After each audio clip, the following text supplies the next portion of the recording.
Alors aujourd'hui, je voudrais vous montrer comment on intègre un chapitre d'ouvrage dans Zotero. Alors vous posez peut-être la question, peut-être y avez-vous été confronté. C'est pas évident, mais en tout cas, il y a une manipulation qui permet justement de faciliter cela. Alors tout d'abord, dans Zotero, je vais vous inviter à télécharger un plugin. Alors ce plugin s'appelle Zutilo. Alors, il permet justement de dupliquer une référence, c'est-à-dire à la base un ouvrage, puisqu'on part d'un ouvrage et on va en faire un chapitre d'ouvrage. Et en fait, il permet de dupliquer facilement la référence. Alors Zutilo, vous le trouverez bien sûr à l'URL ici. Je mettrai le lien également en bas de la vidéo.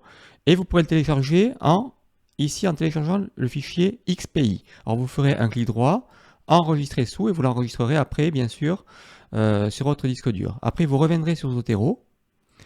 Et là, vous pourrez faire une manipulation pour pouvoir intégrer en fait l'outil. Vous irez dans Outils, alors là, moi je l'ai intégré maintenant, mais vous irez ici dans Extension, et là vous l'ajouterez, d'accord? Ici, vous ferez ici, hop, ajouter une extension, et vous installez à partir d'un fichier, vous irez chercher votre fichier XPI, et là il s'installera automatiquement, et voilà, il sera intégré après dans Zotero. Une fois que vous l'avez, ce plugin en fait permet, chose que ce n'était pas possible avant, lorsque vous faites un clic droit sur une référence bibliographique, c'est-à-dire un ouvrage, un livre, avec ce plugin, vous aurez un nouveau menu contextuel ici qui permettra, comme vous le voyez, de créer un chapitre de livre qu'il n'y avait pas avant. En fait, il a intégré en fait cette nouvelle option, créer un chapitre de livre. Alors, on ferait ici, créer un chapitre de livre. Voilà.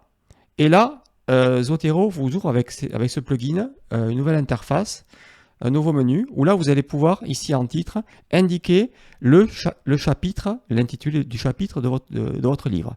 Là, vous mettrez clairement le chapitre que vous voulez référencer de votre livre, sachant que vous voyez que le titre du livre il est en bas, il a été mis en bas, et là vous allez mettre le titre de votre chapitre. Alors vous allez conserver après ici, en fait, les auteurs et les éditeurs, et par contre vous allez rajouter ici les auteurs du chapitre ici. Vous allez faire un petit plus ici pour ajouter les auteurs. Et là, vous irez cliquer sur auteur. Voilà. Et là, dans auteur, vous irez mettre le nom et le prénom de l'auteur. S'il y en a un, vous mettrez un seul auteur. S'il y en a deux, vous rajouterez, vous ferez un petit plus encore, pour rajouter un deuxième auteur. D'accord? Là, vous mettrez le nom et le prénom. Alors là, je mets n'importe quoi. Le prénom, là. Voilà. OK. Et ensuite, il y a quand même un deuxième auteur à ce chapitre d'ouvrage. Donc, je vais voilà plus. Là, le nom du deuxième auteur et le prénom du deuxième auteur. Voilà, et s'il y en avait 2, 3, 4, vous mettrez le nombre nécessaire en tout cas. Voilà, et en principe en dessus, vous avez ici les éditeurs ou en tout cas les auteurs de l'ouvrage principaux, hein, ceux qui, on appelle ça les directeurs aussi d'ouvrage quand il y a un ouvrage collectif, d'accord? Mais là, ça permet justement de matérialiser les auteurs de votre chapitre, d'accord? Alors, ce qu'il faut également indiquer dans un chapitre d'ouvrage, dans Zotero, vous devez indiquer les pages. C'est important de mettre le nombre de pages sur lesquelles se situe le chapitre. Par exemple, le chapitre se situe entre la page 110 à 121, et vous l'indiquez, hein, parce que ça sera référencé après dans la référence bibliographique.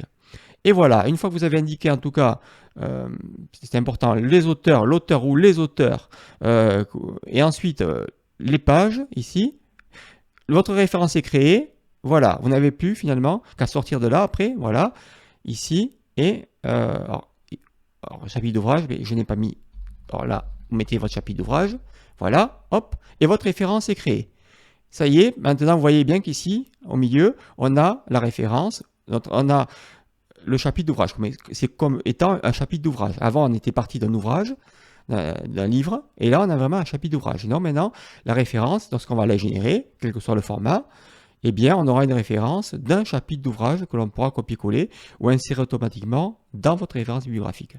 Voilà en tout cas, je vous ai montré comment intégrer un chapitre d'ouvrage. Alors, c'est pas évident parfois parce que ça ne se fait pas automatiquement dans Zotero, mais ça permet en tout cas une manipulation manuelle. Ça vous oblige manuellement à l'intégrer, mais je trouve avec le plugin, en tout cas, Zutilo, ça facilite en tout cas l'intégration d'un chapitre d'ouvrage pour après vous faciliter la génération automatique de vos références bibliographiques. Voilà, j'espère que ça aura été utile. Je vous dis à très bientôt pour un nouveau tutoriel. À très bientôt. Voilà, c'est terminé pour aujourd'hui. Je vous invite à liker la vidéo si vous l'avez appréciée et à vous abonner à cette chaîne en cliquant sur le bouton s'abonner. Je vous dis à très bientôt pour une nouvelle vidéo. Merci.